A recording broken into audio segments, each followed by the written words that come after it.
ምን ሆናል? ካላወቀው ቃዶሽ አንድ ነገር ልንገርህ፣ አንብቤው ጠይቄ ፓስተሬን አማክሬ ልምጣ በል። ምንም እዚህ መጨነቅ መላፋት አይጠበቅብንም። እውነቱን ልንገርህና ኦኬ እሺ፣ ለክርስቶስ ሁሉም እንዲገዛለት ያደረገው አብ አይደል? የመጽሐፍ ቅዱስ የሁሉም አመንጫ እኮ ነው። ለቃልም አመንጭ ለመንፈስ ቅዱስ ቃዶሽ አንብበው ፓስተርን ጠይቀና ጥያቄን ጠይቀኝ አንተ በቃ ሌላ ፕሮቴስታንት ካለ እንዲመልስ ያደርጋለሁ። ጥያቄን ጠይቀኝና እነግርሃለሁ። ችግር ጥያቄ እሱ ነው። ኦኬ ጥሩ ጥያቄ አልነበረም፣ ግን ላስረዳህ። ለማንኛውም እሺ በደንብ አስተውል፣ ክፍሉ ስለምን እያወራ እንደሆነ። እሺ ክፍሉ የሚያወራው ስለምን መሰለ? ከላይ ጀምሮ ስታነበው ስለ ትንሣኤ ሙታን ነው የሚያወራው። ስለ ሙታን ትንሣኤ ነው የሚያወራው። ከዛም ይላል ሞት በሰው በኩል ስለመጣ ትንሣኤ ሙታን ደግሞ በሰው በኩል ሆኗል እያለ ይናገራል። ቁጥር 21 ላይ ሞት በሰው በኩል ሆኗል፣ ሞት ወደ ሰው ልጆች ሁሉ መጥቷል እያለ ነው። አስተውል፣ ሞት ወደ ሰው ልጆች ሁሉ መጥቷል፣ ትንሣኤ ደግሞ በክርስቶስ ሆኗል አለ። ሁሉ በአዳም እንዳይሞቱ እንዲህ ሁሉ በክርስቶስ ደግሞ ሕያዋን ይሆናሉ አለ። አስተውል፣ የአዳም ልጆች ሁሉ ይሞታሉ፣ ደግሞ በክርስቶስ ደግሞ ሁሉም ሕያዋን ይሆናሉ። ፐርፌክት። ነገር ግን እያንዳንዱ በራሱ ተራ ይሆናል አለና የዚያም ሶሪ እሺ ይቅር በለኝ። እሺ እንዲህ ይላል ሁሉ በአዳም እንደሚሞቱ እንዲሁ ሁሉ በክርስቶስ ደግሞ ሕያዋን ይሆናሉ፣ ነገር ግን እያንዳንዱ በተራ ይሆናል አለና ክርስቶስ እንደ በኩራት ነው። እንደ በኩራት ነው ማለት ለምንድን ነው በኩር የተባለው? ቃዶሽ ያው ከሞት በኩር ሆኖ ስለተነሳ ነው። በጣም ጥሩ። ከሞታን በኩር ሆኖ ስለተነሳ ይግቡ። አቶ ጽጌ ቢገቡ ደስ ይለኛል፣ ይህን ክፍል ቢያብራሩልኝ። እንዲሁም ቆይ እስኪ ልሳቦት ካሉ እኔ ይግቡ። እርሶም እንዴት እንደፈቱት መስማት ፈልጋለሁ። ይግቡ እስኪ አቶ ጽጌ ከገቡ ደስ ይለኛል። እየሳብኮት ነው። ይቀበሉና ይህን ክፍል እስኪ ያብራሩልን ከማብራራት በፊት እና ምንድን ነው ብለው ኮመንት ስለጻፉ ይግቡ።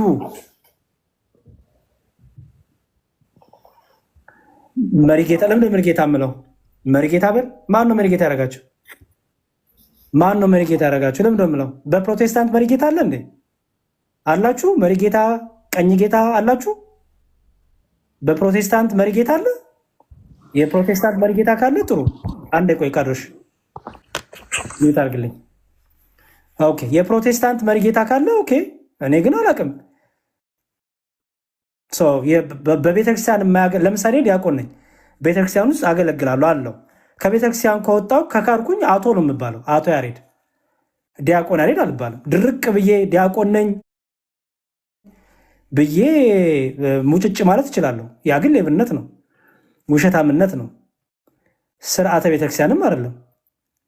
እንደ ይሄ የታወቀ ነው።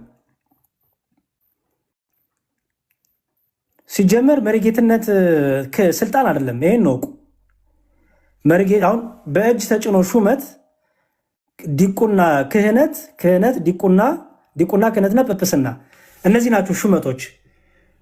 አቶ ጽጌ ተሹም ያለው ብለው ነግሯችሁ ከሆነ በጣም እየተሸወዳችሁ ነው። ይሄ መሪጌትነት ምናምን ሹመት አይደለም፣ ፈጽሞ ሆኖም አያውቅም። ሹመትም አይደለም፣ ዝም ብሎ የሆነ የአገልግሎት ስም ነው፣ አለቀ። ከቤተክርስቲያን ግን ስለወጡ አለቀ፣ አቶ ነው የሚባሉት። ይኸው እኔ ያሬድ ዲያቆን ያሬድ የምባለው ቤተክርስቲያን ውስጥ ካለው ነው። ከቤተክርስቲያን ከወጣው የቤተክርስቲያኗን ትምህርት ከካድኩኝ አቶ ያሬድ ነው ስሜ። እንደፈለኩ ዲያቆን ነኝ እያልኩ መሸለል እችላለሁ፣ ግን ሌብነት ነው፣ ውሸታምነትም ነው። ራሱን ሆኖ መምጣት ነው። አይገቡም መሰለኝ፣ እርሱ አይገቡም። ኦኬ መልካም ልቀጥል። ቃዶሽ ወንድም አለም ከዛም ይላል በደንብ አስተውል። እንዲሁም አዲሱ መደበኛ ትርጉም አለ እጅ ላይ ቃዶሽ ይሄን ክፍል እንዴት አድርገው እንደተረጎሙት አይተዋል? ቼክ አላደረኩ። ቆይና አብረን ቼክ እናድርጋ። የኛው እንትን አለ፣ ችግር የለውም። አይ እንድታቆም ስለፈለኩኝ ነው። እና ትርጉሙን የምትቀበለው ከሆነም እንድናየው ፈልጌ ነው። ያው አዲስ መደበኛ ትርጉም ነው። እሺ ከማቂያ ጽሑፍ ጋር እሺ ኦኬ። ያው አንደኛ ቆሮንቶስ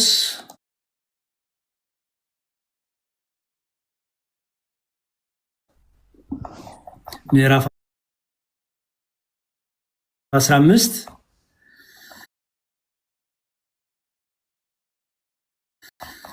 ይሄን እንግዲህ ፍቺ ከተቀበልከው ፐርፌክት። እንግዲህ አንተ ያው ይሄ ለኛ ይሄ ፍቺ በጣም ምንፍቅና ነው፣ ክህደት ነው። በተለይ ስላሴ ላይ የተካሄደ ትልቅ ክህደት ነው ብለን እናምናለን። ፍቺ ምን እንደሆነ ምን እንደሚል እሺ፣ እዚህ ጋር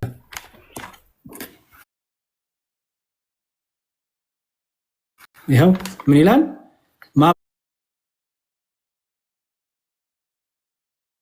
ማብራሪያው ማለት ነው። የዚህ ማጥኛው ጽሑፍ ሲያብራራው እንዲህ ወልድ ይላል ራሱ ለእርሱ ይገዛል። ወልድ ለአብ የሚገዛው ተግባርን ወይም የስራ ድርሻን የሚያመለክት ነው።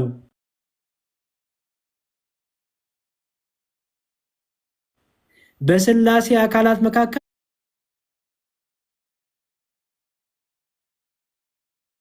አብ የበላይ አስተዳዳሪ ነው።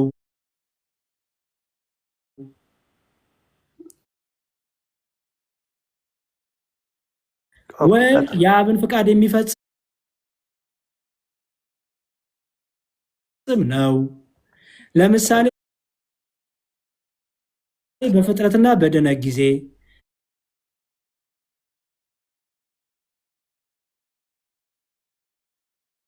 መንፈስ ቅዱስ ደግሞ በአብና በወልድ የሚላክ ነው።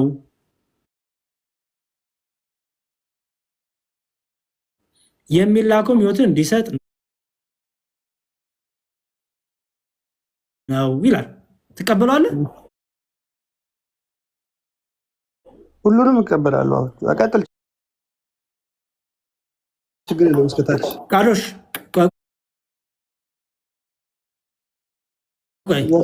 እያጠራን ሂድ።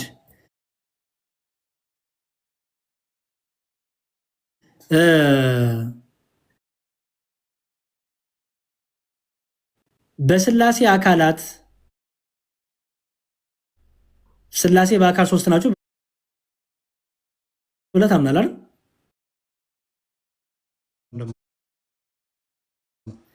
ወልድ የአብን ፍቃድ የሚፈጽም ነው። ለምሳሌ በፍጥረትና በድነት ጊዜ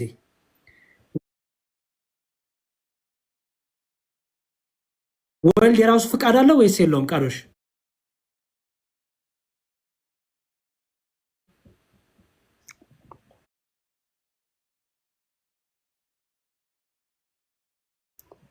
የወልድ ፈቃዱ ምንድን ነው?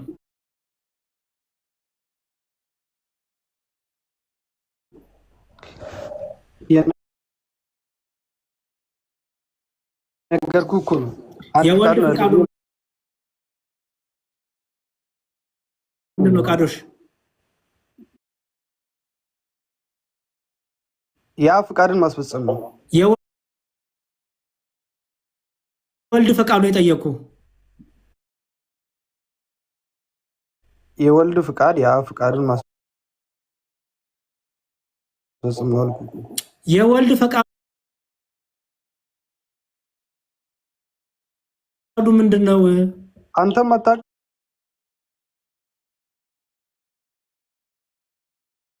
እኔም አላውቅም፣ ሁሉም አያውቅም የወልድ ፍቃድ ምንም እንደሆነ እዚህ ክፍል ላይ የወልድ ፍቃድ ምንድን ነው? ወንድሜ እኔ ማላቀም አንተ ማታ ራስን ችለህ ጥፋ እንጂ እንደ እኔንም ትከተኛለህ እንዴ? አንተ አቶ ጠፊ። እሺ አቶ ጽጌ ይገባሉ።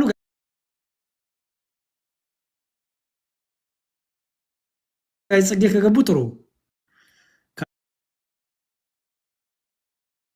ካልገቡ ግን ችግር የለውም። አይገቡም እሳቸው አይ ነው እንዳገቡ ተብለውም ተከልክለዋል በእርግጥ። እሺ አትሊስት አረጋዊ ስለሆኑ አንቱ ላለው እኔ አንቱታቸውን አልከለክልም።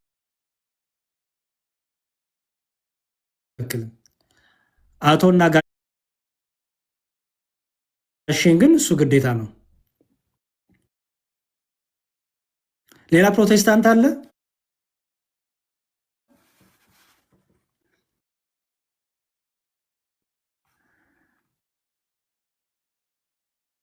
ሌላ ፕሮቴስታንት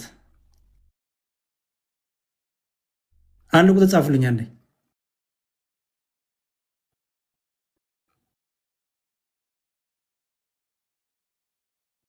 አንተም አታውቅም እኔም አታውቅም ብሎ አቶ ጠፊነት ሳይሆን የሚፈልገው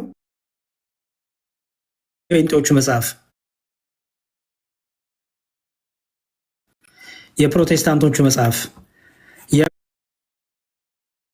የበላይ አስተዳዳሪ ይለዋል።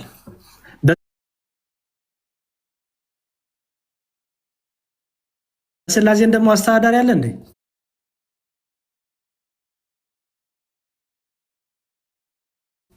የበላይ የሚባል ነገር አለ? የለም። ከየት አመጣችሁት? ይሄ ትክክለኛ ትምህርት አይደለም። ይሄ ክህደት ነው። ይሄ በስላሴ ትምህርት ላይ ትልቅ ክህደት ነው።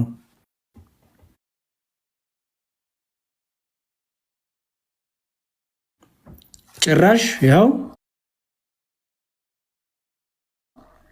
በስላሴ አካላት መካከል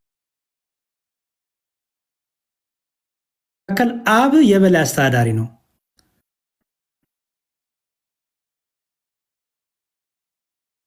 ወልድ ደግሞ የአብን ፍቃድ የሚፈጽም ነው። መንፈስ ቅዱስ ደግሞ ጭራሽ የባሰ በአብና በወልድ የሚላክ ነው።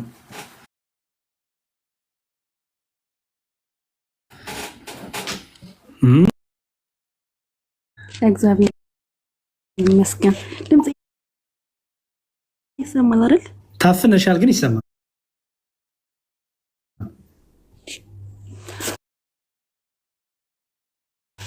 ያ ኦኬ።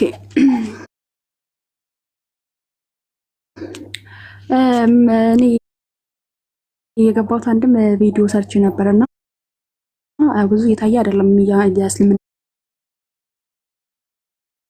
የምንመልስላቸው ቪዲዮዎች አሳያቸው እስቲ። ትልቁ ላውኝና ቤት የለኝም ስልክ ትርፍ ስልክ ነው። እኔ ላሳያቸው ላሳይልሽ ነኝ። ፒን የተደረገው ሳይሆን ያልተደረጉት እነሱን በታደርጉ ጥሩ ነው። ለነሱ በጣም ብዙ እነሱ ውሸት እየዋሹ ብዙ ሰው ነው የሚያይላቸው። ይሄ አሁን የሰራውበት ቪዲዮ የተሰራው 5000 ላይክ አድርገውላቸዋል። በዛ ላይ ደግሞ ሼር ነገር ውሸት ነው እና ውሸት እንደዚህ ከበዛ እውነቱ ተደብቆ ለዓለም እንዲታይ ነው የምፈልገው። እባካችሁ ቢያንስ አድርጉት። እሺ ቤትሻይ ቆይ እስቲ ላውጣውና ብለሽ ነው መጣም እንትኑን ንገሪኝ። ኦኬ ቆይ ላፕቶፕ ላይ እንትን ላይ ስለሆነ ማውጣው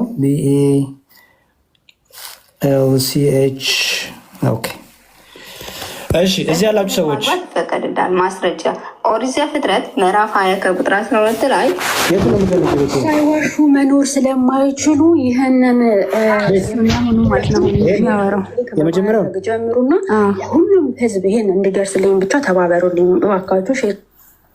እህትህን ማግባት ይፈቀድልናል። ማስረጃ ኦሪት ዘፍጥረት ምዕራፍ 20 ከቁጥር 12 ላይ ሙስሊሞች ሳይዋሹ መኖር ስለማይችሉ ይህንን የምትሰሙ ሁላችሁም ሼር ኮፒ ሊንክ በማድረግ ጀምሩና ለሁሉም ህዝብ ይህን እንዲደርስልኝ ብቻ ተባበሩልኝ እባካችሁ። ሼር ኮፒ ሊንክ አድርጎ ማለት ነው። አመሰግናለሁ። አብርሃም ከዚህ ተነስቶ ወደ አዜብ ምድር ሄደ፣ በቃዴስ እና በሱር መካከል ተቀመጠ። ገብታችሁ አዳምጡት። እሺ ይኸው የቤት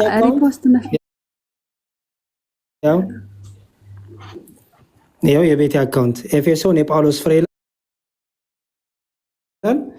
ይኸው ቪዲዮ ይኸውና እዚህ ጋር አለላችሁ፣ ገብታችሁ ተመልከቱላት ሁላችሁም። ኦኬ ፕሊዝ። አሁን ያለው እይታ ስንት ነው? አብርሃም ሚስቱ አሁን ያለው እይታ 97 ላይክ 10 ኮሜንት 30 ሪፖስት 152 ሼር አለው። ከዚህ በላይ ይሁን ፕሊዝ። እሺ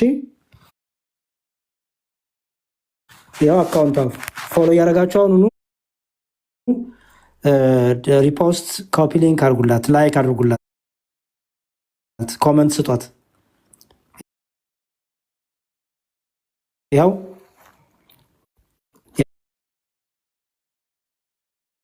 የጳውሎስ ፍሬ ያው እዚህም አለች፣ እዚህ ገጽ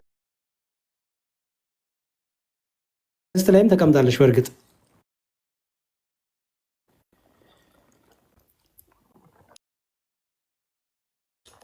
ዋናው እኛ ዓላማችን ለሰው ለሚስቱ ሰዎች ናቸው እንጂ ለሚሰሩ ለነዛ አይደለም። ያው ክርስትና ላይ እህት እንትን ወንድሟን ማግባት ትችላለች የሚል ቅጽበት ነው መሰሩትና እንደገና እሰራለሁ። በእርግጥ ሌላም ቪዲዮ እሰራለሁ። በምንሰራ ጊዜ ግን ሙሉ ወንጌል ማለት ነው። አውስትራሊያ ነው የምኖረው። ስለዚህ ኢትዮጵያ አይደለሁም። እኔ ታገት ነው ያልሽው አላልኩም። እና እዚህ ወንጌላዊ ቤተክርስቲያን የምንለው ሙሉ ወንጌል ኢትዮጵያን ያለው እዚህ በውጭ ዓለም ያለው ያው የወንጌል አማኞች ሆነን በተለያየ ለምሳሌ እኛ ስላሴ ቤተክርስቲያን ይባላል።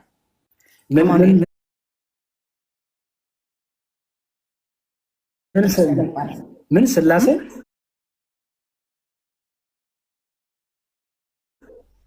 ስላሴ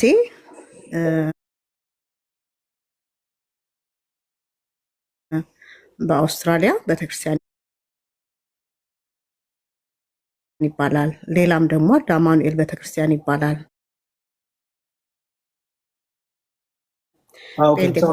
ስላሴ እናንተ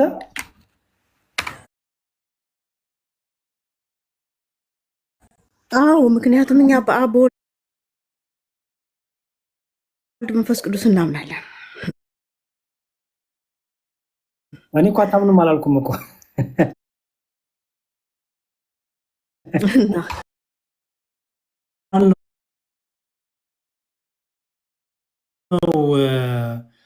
በሁሉ ራሱ ደግሞ ሁሉ ላስገዛት ይገዛል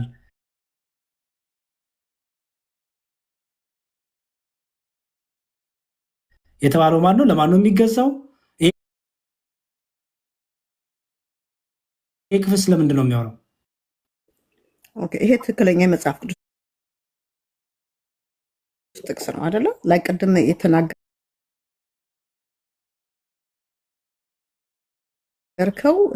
የዚህን ማብራሪያ ነው።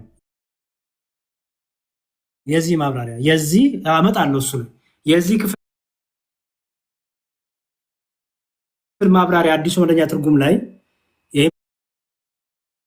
መጽሐፍ ታውቂዋለሽ? የፕሮቴስታንቶቹ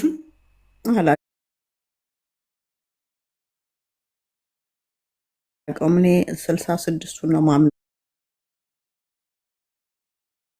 ነው። 66 እኮ ነው። ይሄ በ1960 ምናምን የታተመውን ነው እኔ የምጠቀመው። በኢትዮጵያ አዲሱ መደበኛ ትርጉም በፕሮቴስታንት ባይብል ሶሳይቲ የታተመ ለፕሮቴስታንቶች እነ ማን ነበሩ?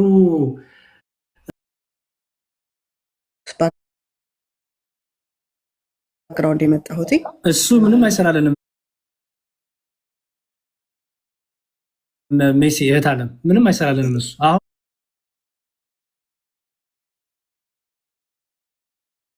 አካውንት ለምን እንደማይሰራል ልንገርሽ። በቃ አሁን ፕሮቴስታንት ተረሻል። ስለዚህ እሱ ምንም አይሰራልንም። ያለፈ ታሪክሽ ያለፈ ህይወትሽ ምንም አይጠቅመንም። ምክንያቱም አሁን ሰይጣን ማነው ሳጥናኤል እኮ በፊት መልአክ ነበር ብዬ ብናገር ምን ጥቅም አለው? በመልአክነቱ አልተገኘም ነው። እና መጽሐፍ ቅዱስ ብቻ ፎከስ አድርጊ ፕሊዝ። እሱን አሁን ወደ ነገ ከገነ ወዲያ ከፍታለሁ ቤቴን ፎሎ አድርጊኝና ለምን ከፍታለሁ መሰለሽ? ለምን ፕሮቴስታንቶ ምንድነው ኦርቶዶክስ ለምን አትሆኑ ብዬ የዛን ሳስ ከፍት ትመጪና ትምህርት የጠየኩሽ በቸርች የተማርሽውን ትምህርት ብቻ ንገሪኝ። ሰዎች በየግላቸው እንደፈለጉ መተርጎምና መጻፍ ይችላሉ። ሚሲ ሰዎችን ታያቸው ፕሊዝ። እባክሽ አዳምጪ። ሰዎችን ታያቸውና አንቺን ትምህርት ንገሪኝ። ትምህርት ነው ፈልጉ። በቃ ነገር የሰዎቹ ምናምን የማተር ያደርግልኝም። በቃ ትምህርት ለብቻ ፎከስ አድርጊ። እሺ ምን ይላል? ሁሉም ከእግሩ በታች አስገዝቷልና ነገር ግን ሁሉ ተገዝቷል ሲል ሁሉን ካስገዛለት በቀር መሆኑ ግልጥ ነው። ሁሉ ከተገዛለት በኋላ ግን እግዚአብሔር ሁሉ በሁሉ ይሆን ዘንድ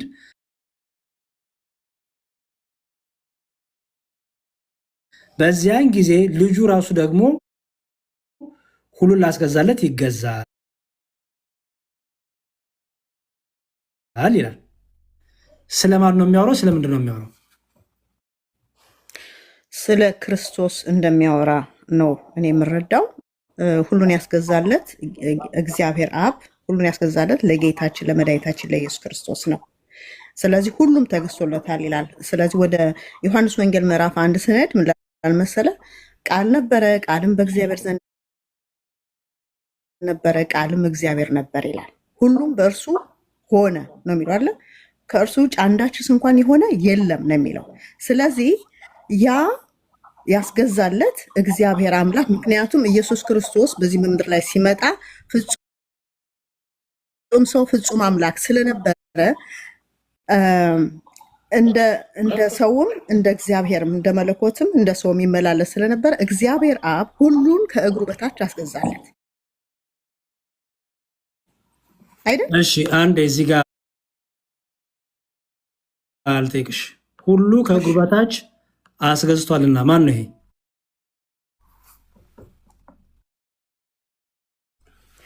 እኔ እግዚአብሔር አብ ብዬ ነው። እግዚአብሔር አብ ለክርስቶስ ኢየሱስ ምክንያቱም ፍጹም ሰው ሆኖ መጥቶ ስለነበረ ጥያቄን በደንብ ስምኝ። አስገዝቶለታል አይልም፣ አስገዝቷልና ነው የሚለው። ሁሉን ከእግሩ በታች አስገዝቷልና ይሄ ማን ነው?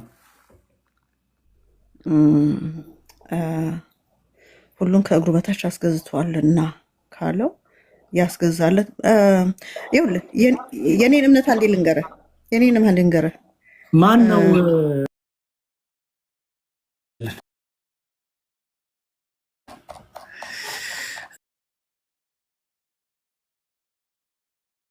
እንዲህ ብሎ ያብራራዋል። ይሄ ከማጥኛ ጽሑፍ ጋር የተቀመጠ ነውና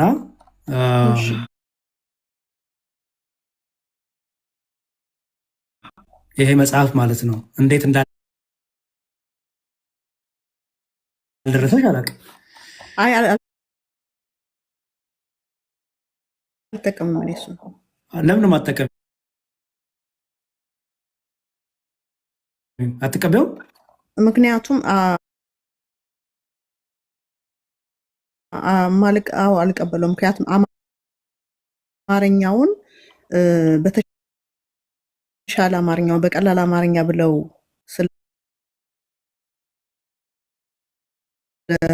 ስለተተረጎመ ብዙ ነገሮችን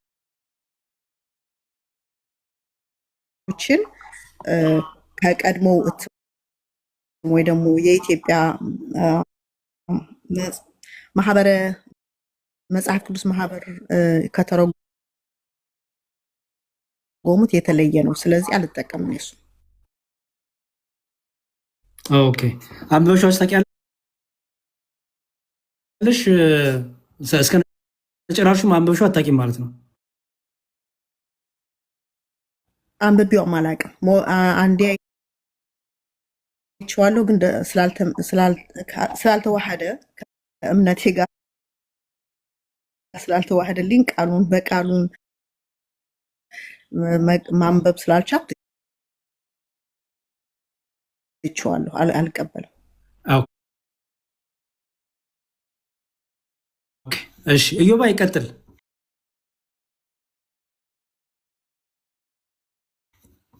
እዮባ ሀሳብ አለ መሰለኝ። አይ የትኛው እንደተለየ ትንገርም ብዬ ነው። ጫጫታ አለ እኔ ጋር ሄዶ ግን አንብባው አመዛዝና ከበፊቱ ማህበር የኢትዮጵያ መጽሐፍ ቅዱስ ማህበር ካሳተመ የተለየ ስለሆነባት ነው የተው ወይ ደግሞ ማንበብ ከምፈልገው ከእግዚአብሔር ቃል ጋር በትክክለኛው በመጀመሪያው አማርኛ ወይም ደግሞ በስነ ጽሁፉ መሰረት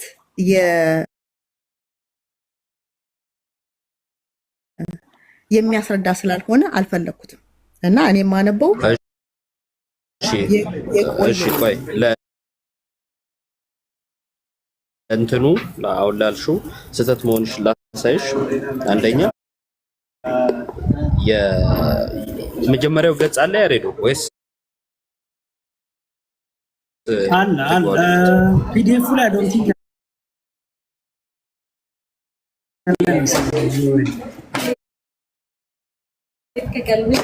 ፒዲኤፍ ላይ የለም። ፒዲኤፍ ላይ የለም። እሺ እየገባው ነው። አንድ ደቂቃ ብቻ። እሺ ችግር ለምንድን ነው ያን ያህል ትኩረት የሚሰጠው ጉዳይ አይደለም ግን አሁን ያንተ ጥያቄ ለመሸሽ ነው። አይን ያልቀበለው አይደለም ከዛሬ 30 ዓመት በፊት ቆይ አንዴ እህታል ከዛሬ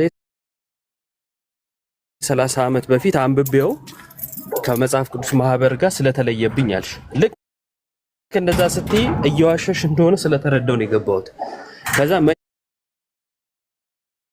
መቻልሽ 30 ዓመት መጽሐፉ የዛሬ 30 ዓመት አለ። እስቲ እንየው አንዴ።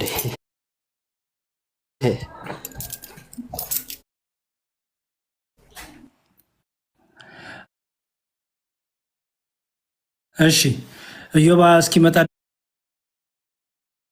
ድረስ እስኪዘጋጅ ዲያቆን ሰላም ይበሉን።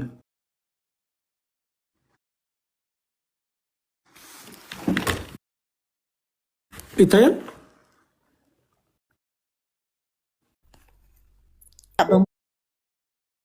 ሞባይል ስለሆነ ብዙ ላይ ያው ምን አንብብልኝ። አይ ቆይ ለሚዙም ቆይ ዙም ላርግ። በሞባይል ነው ቴክስት ተቀበለው። ኢስ ፋይን ዙም ላርገው ችግር የለም። ይሄው አምሹር አሁን ይታያል። እሺ ወደ ሐሳቡ ሄዱ ችግር የለብኝም። ላሳይሽ ፈልጌ ነው። ንባቡ ምን ይላል? ወልድ ራሱ ይላል እዚህ ጋር ይገዛል የሚለውን ወልድ ራሱ ለእርሱ ይገዛል ማለት ይላል። ወልድ ለአብ የሚገዛው በአስተዳደር ረገድ ሲሆን ይላል። እሺ ወልድ ለአብ የሚገዛው በአስተዳደር ረገድ ሲሆን አብ ሁሉን ነገር ካስገዛለት በኋላ እርሱን ደግሞ የአስተዳደሩ ራስ ለሆነው ለእግዚአብሔር አብ ሁሉን ነገር መልሶ ያስረክባል ይላል። የአስተዳደሩ ራስ ይለዋል አብ። የወልድና የመንፈስ ቅዱስ የበላይ ያለው ነው። ስትቀበያለሽ ይሄን ዴፊኒሽን እስካሁን ያለው አልቀበለም። ልቀጥል። እንዲሁም ሲባል እና ደግሞ ወልድ በማንኛውም ረገድ ከአብ ያንሳል ማለት አይደለም ይላል ደግሞ መልሶ። ሶስቱም የሥላሴ አካላት በመለኮትና በክብር እኩል ናቸው። እዚህ ላይ የተጠቀሰው መገዛት ይልና ተግባርን ወይም የሥራ ድርሻን የሚያመለክት ነው። በሥላሴ አካላት መካከል አብ የበላይ አስተዳዳሪ ነው። እሺ አብ የበላይ አስተዳዳሪ ነው። ወልድ የአብን ፈቃድ የሚፈጽም ነው። ለምሳሌ በፍጥረትና በድነት ጊዜ። መንፈስ ቅዱስ ደግሞ በአብና በወልድ የሚላክ ነው ይላል። ትቀበያለሽ?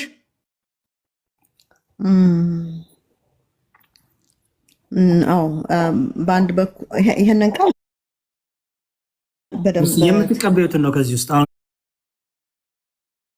ከነበርኩት የምቀበለው እኔ ብሄድ ይሻላችኋል። እኔ ብሄድ ከእናንተ ጋር ለዘላለም የሚኖር አጽናኙ መንፈስ ቅዱስን እልክላችኋለሁ ያለውን ቃል ነው። እሺ መንፈስ ቅዱስ ከማን ነው የሚወጣው?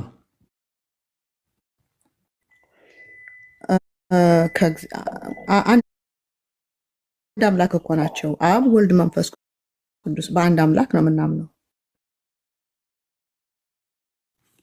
ስንት አምላክ አለ አይደለም ጥያቄ።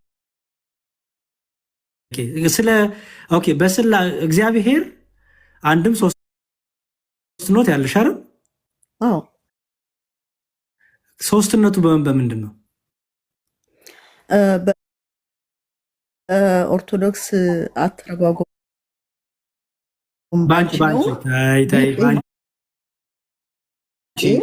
ያው አብ አባት ነው፣ ወልድ ቃል ነው፣ መንፈስ ቅዱስ ደግሞ መንፈስ የእግዚአብሔር መንፈስ ነው። ስለዚህ እግዚአብሔር አብ መጀመሪያ በነቢያቶች ይናገር ነበረ። ከዛ በኋላ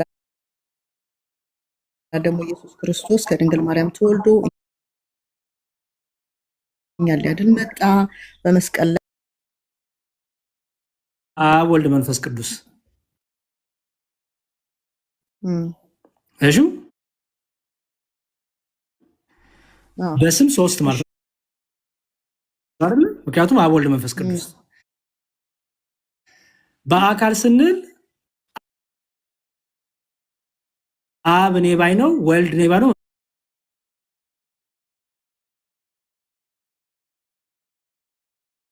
መንፈስ ቅዱስ እኔ ባይ ነው። ምክንያቱም አብ ልጁን ልጄ ይለዋል፣ ወልድ አብን አባቴ ይለዋል አይደል? ስለዚህ በአካል ደግሞ ሶስት ነው ማለት እኔ ባይነት ማለት ነው። አብ ወልድ አይደለም፣ ወልድ አብ አይደለም፣ መንፈስ ቅዱስ አብና ወልድ አይደለም ማለት ነው በአካል ሲባል። አሁን ግብር የሚባል ነገር አለ። አሁን ይሄ ነው የግብር ሶስትነት ስንል የአብ አባትነት፣ የወልድ ልጅነትና የመንፈስ ቅዱስ ሰራጺነት ነው የምናብራራው። አብ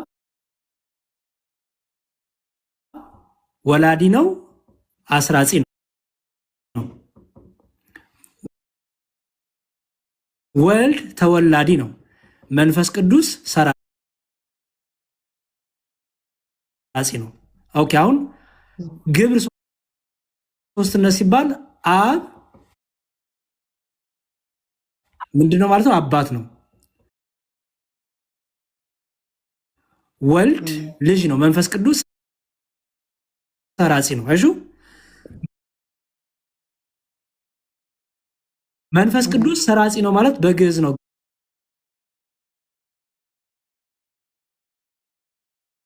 ግዕዝ ሰራጺ ማለት የሚወጣ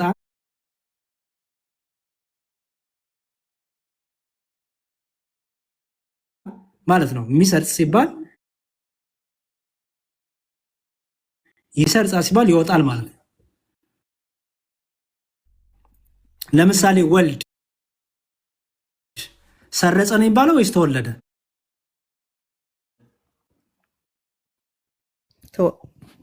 ተወለደ ነው የሚባለው። ሰረጸ አይባልም ማለት አይባልም። ምክንያቱም የወልድ ግብሩ መስረት ሳይሆን ምን ስለሆነ መወለድ ስለሆነ እና ከ30 ዓመት በፊት የለም ማለት ነው። ቀጥሎ ያሬዱ ችግር የለውም። እንደዚህ እናድርግላት አይደል? ዲያቆን ዮባ ከቤተ ክርስቲያን ለምን ወጣች? ለምን ኦርቶዶክስን ታወጣች? ኦርቶዶክስ ደግሞ እንዳትመለስ የሚይዛት ትምህርቶች ምንድን ናቸው? ኦርቶዶክስን ታውቅ ነበር ወይ በሚገባት የሚለውን እሱን ነገር እናመቻችላት። ዮባ እና ዲያቆን እኔ ቢነጋብኝ ችግር የለውም። እሷን እስካዳንኩ ድረስ ችግር የለም ይሻላል። ዋናው ማወቅ ስለሆነ ልቧን ክፍት አድርጋ እንደው ለመረዳት እንትን የምትል ከሆነ ጥሩ ነው። አሪፍ ነው። በቃ ቀጥሉ። ዮባ ለኔ ኦርቶዶክስ ማንነት አይ መልካም ነገር ቋንዴ ሜሲ አንዴ ከሜሲ ለኔ ኦርቶዶክስ ማንነቴ ነው። ግድ የላችሁም። ችግር የለውም። ቆይ ማንነትሽ አይደለም እኮ አላለም።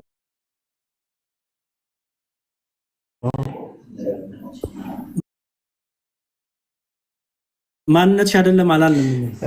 ያለ ነው።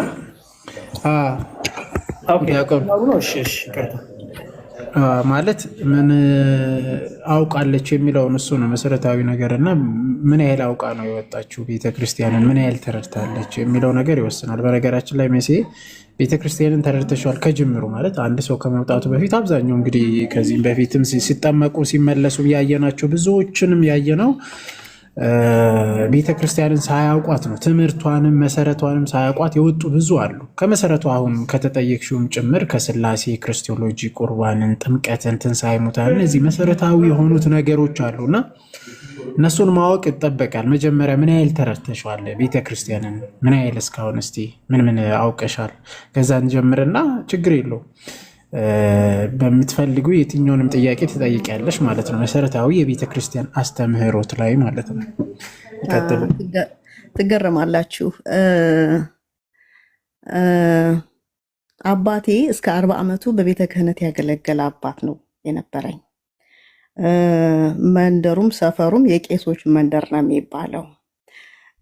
ግን በድሮዝ ጊዜ በግዕዝ ስለሚሰበክ በግዕዝ ስለሚቀደስ ስለማንረዳው አብዛኛው ጊዜ ደግሞ ለወንዶች ስለሆነ ትኩረት የሚሰጠው አባቴ ጸሎት ሳያደርስ ቁርስ አይበላም ቤት። ግን ዳዊት እንኳን የሚሰጣቸው ለወንዶች ብቻ ነበር፣ ለእኛ ለሴቶች ትኩረት አልነበረም። አንድ ሁለተኛ ደግሞ በየቤቱ እባብ